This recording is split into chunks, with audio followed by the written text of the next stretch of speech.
A paz do Senhor, sejam bem-vindos a mais uma leitura da Bíblia. E hoje é dia 8.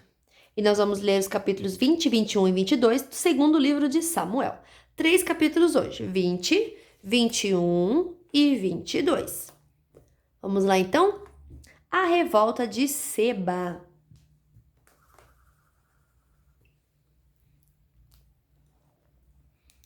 Aconteceu que estava ali um sujeito ordinário chamado Seba, filho de Bicri, da tribo de Benjamim. Ele tocou a corneta para reunir o povo e gritou: Abaixo, Davi, não temos nada a ver com ele. Não adianta nada segui-lo, homens de Israel, vamos voltar para casa. Então todos os israelitas abandonaram Davi e foram com Seba. Mas os homens de Judá ficaram fiéis a Davi e o seguiram desde o Rio Jordão até a cidade de Jerusalém. Davi foi para o seu palácio em Jerusalém e colocou numa casa guardada por soldados as 10 concubinas que havia deixado tomando conta do palácio. Ele lhes deu tudo o que precisavam, porém não teve relações com elas, e elas foram obrigadas a ficar dentro da casa o resto da vida vivendo como viúvas. O rei disse a Amasa: Convoque todos os homens de Judá e esteja aqui de volta com eles depois de amanhã. Amasa saiu para convocar os homens, porém não voltou no dia que o rei havia marcado. Então Davi disse a Abissai: Seba vai nos dar mais trabalho do que Absalão. Pega os meus homens e vá atrás dele, senão ele poderá tomar algumas cidades cercadas de muralhas e escapar de nós. Então os homens de Joabe, os queretitas e os peletitas e os soldados mais valentes seguiram Abissai. Eles saíram de Jerusalém para perseguir Seba. Quando chegaram à Pedra Grande, na cidade de Gibeão, Amasa encontrou-se com eles.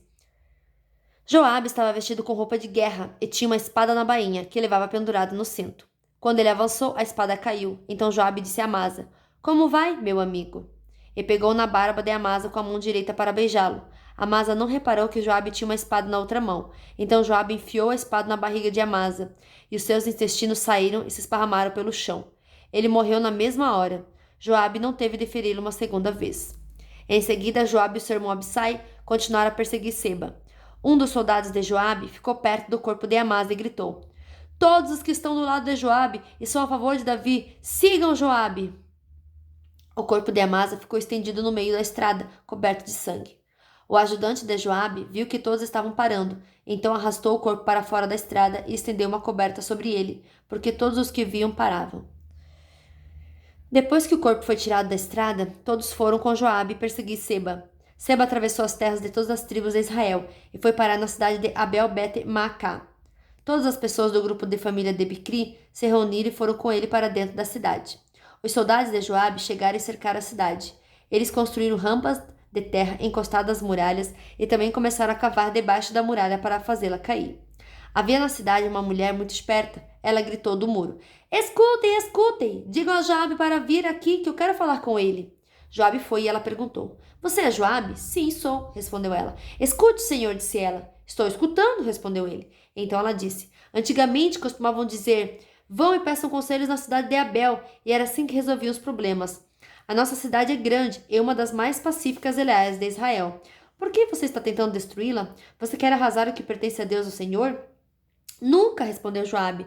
Eu nunca destruirei nem arrasarei sua cidade. O nosso plano não é esse. Esse homem da região montanhosa de Efraim, chamado Seba, filho de Bicri, começou uma revolta contra Davi, o nosso rei. Entregue só esse homem e eu irei embora.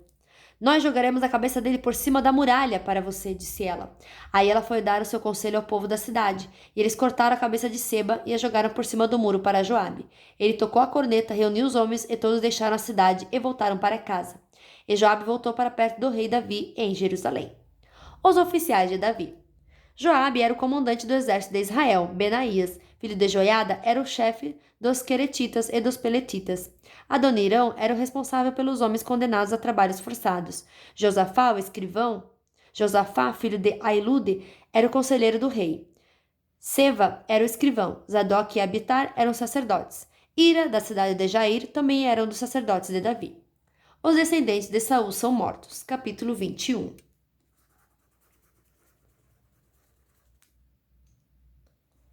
Durante o reinado de Davi, houve uma grande fome que durou 3 anos seguidos. Por isso Davi consultou a Deus, o Senhor, e ele respondeu: Saul e a sua família são culpados desse assassinato. Ele matou o povo de Gideão.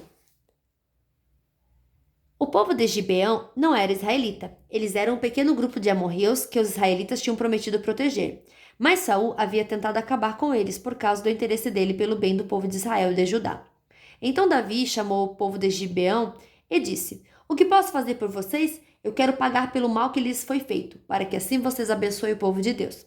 Eles responderam: A nossa questão com Saul e a sua família não pode ser resolvida com ouro nem com prata, e também não queremos matar nenhum israelita.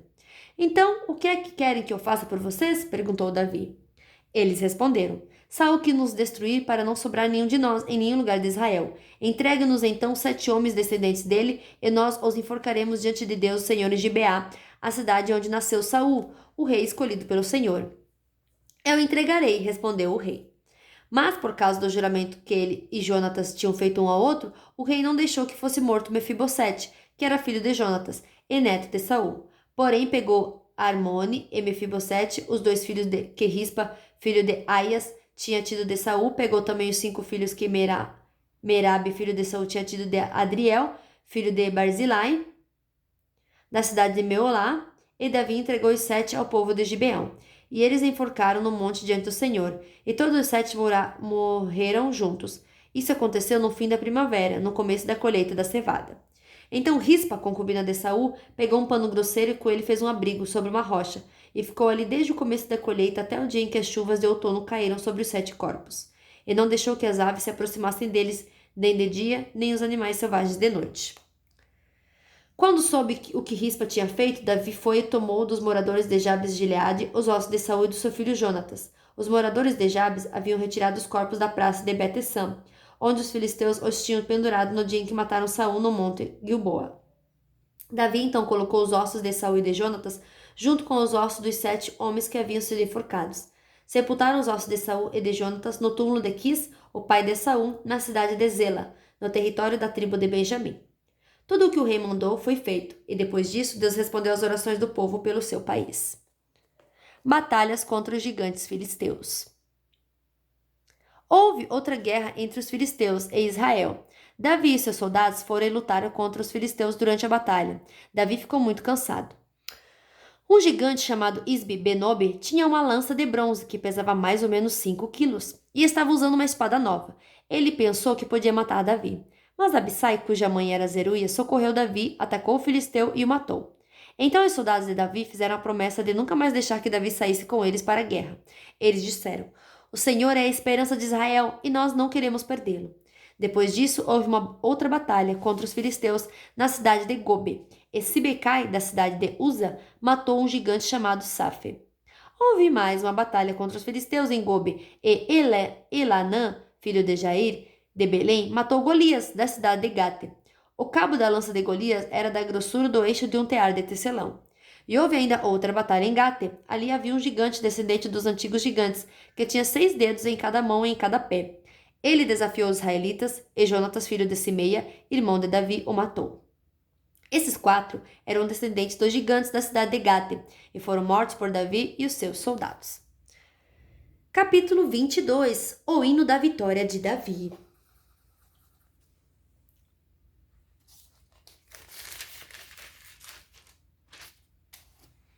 Este é o hino que Davi cantou a Deus, o Senhor, quando ele o salvou de Saul e de todos seus inimigos.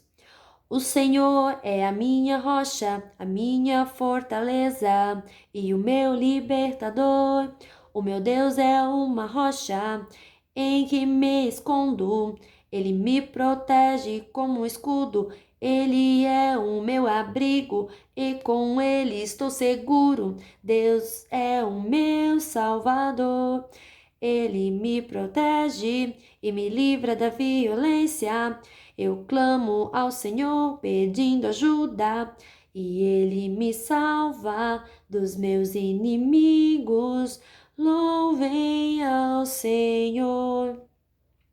Estive cercado de perigos de morte e ondas da destruição rolaram sobre mim. A morte me amarrou com as suas cordas e a sepultura armou a sua armadilha para me pegar. No meu desespero eu clamei ao Senhor, eu pedi que Ele me ajudasse. No seu templo Ele ouviu a minha voz, Ele escutou o meu grito de socorro. Então a terra tremeu e se abalou, e as bases dos montes balançaram e tremeram, porque Deus estava irado. Do seu nariz saiu fumaça, e da sua boca saíram brasas e fogo devorador. Ele abriu o céu e desceu, com uma nuvem escura debaixo dos pés, voou nas costas de um querubim e viajou rápido nas asas do vento. Ele se cobriu de escuridão, nuvens grossas, cheias de água, estavam ao seu redor. Com um relâmpago, brasas se acenderam diante dele. Então o Senhor trovejou do céu, e o Altíssimo fez ouvir a sua voz. Ele atirou as suas flechas e espalhou os seus inimigos, e com o clarão dos seus relâmpagos, ele os fez fugir. Quando o Senhor repreendeu os seus inimigos e furioso trovejou contra eles, o fundo do mar apareceu e os alicerces da terra ficaram descobertos. Lá do alto o Senhor me estendeu a mão e me segurou. Ele me tirou do mar profundo. O Senhor me livrou dos meus poderosos inimigos, daqueles que me odiavam. E todos eles eram fortes demais para mim. Quando eu estava em dificuldade, eles me atacaram. Porém, o Senhor, Deus me protegeu, me livrou do perigo e me salvou porque me ama. O Senhor me recompensa porque sou honesto. Ele me abençoa porque sou inocente. Eu tenho feito a vontade do Senhor e nunca cometi o pecado de abandonar o meu Deus. Eu tenho cumprido todas suas leis e não tenho desobedecido aos seus mandamentos. O Senhor sabe que não cometi nenhuma falta e que tenho ficado longe do mal. Assim ele me recompensa, porque sou honesto e porque sabe que não sou culpado de nada. Tu, ó Senhor Deus, és fiel para os que são fiéis a ti, e correto com aqueles que são corretos. Tu és puro para os que são puros, mas é inimigo do que são maus. Tu salva os humildes, mas humilha os orgulhosos. Tu, ó Senhor, és a minha luz. Tu, Senhor, acabas com a minha escuridão. Tu me dá forças para atacar os meus inimigos e poder para vencer as suas defesas. Este Deus faz tudo perfeito e cumpre o que promete. Ele é como escudo para os que procuram a sua proteção. O Senhor é o único Deus, somente Deus é a nossa rocha. Ele é o meu forte refúgio e me protege onde quer que eu vá. Ele não me deixa tropeçar e me põe a salvo nas montanhas. Ele me treina para a batalha, para que eu possa usar os arcos mais fortes. Tu, ó Senhor, me deste o escudo que salva a minha vida. O teu cuidado me tem feito prosperar. Tu não tens deixado que os meus inimigos me peguem. E eu não caí nenhuma vez. Persigo esses inimigos e acabo com eles. Não paro até vencê-los. Eu os esmago e eles não podem se levantar. Eles caem derrotados aos meus pés. Tu me dá forças para a batalha e fazes com que eu derrote os meus inimigos. Tu os fazes fugir de mim e eu destruo os que me odeiam. Eles procuram socorro, mas não há ninguém para salvá-los. Chamam ao Senhor, mas ele não responde. Eu os esmago, eles viram pó e eu os piso como se fosse a lama das ruas. Tu me livras da revolução do meio do povo e me colocas como rei das nações. Povos que eu não conhecia são agora meus escravos. Estrangeiros se curvam diante de mim e me obedecem quando dou ordens. Eles perdem a coragem e saem tremendo das suas fortalezas. O Senhor Deus vive, louvem aquele que é a minha rocha. Anunciem a grandeza do poder de Deus, do poderoso Deus que salva a minha vida. Ele me vinga dos meus inimigos. Põe os povos debaixo do meu poder e me livra dos meus adversários. Tu, ó Senhor, fazes com que eu vença os meus inimigos e me protege dos homens violentos. Por isso eu te louvo entre os pagãos, a ti eu canto hinos de louvor. Deus dá grandes vitórias ao seu rei e mostra o seu amor a quem ele escolheu, a Davi e aos seus descendentes para sempre. E fim da nossa leitura de hoje. Que Deus abençoe você e até amanhã. Tchau!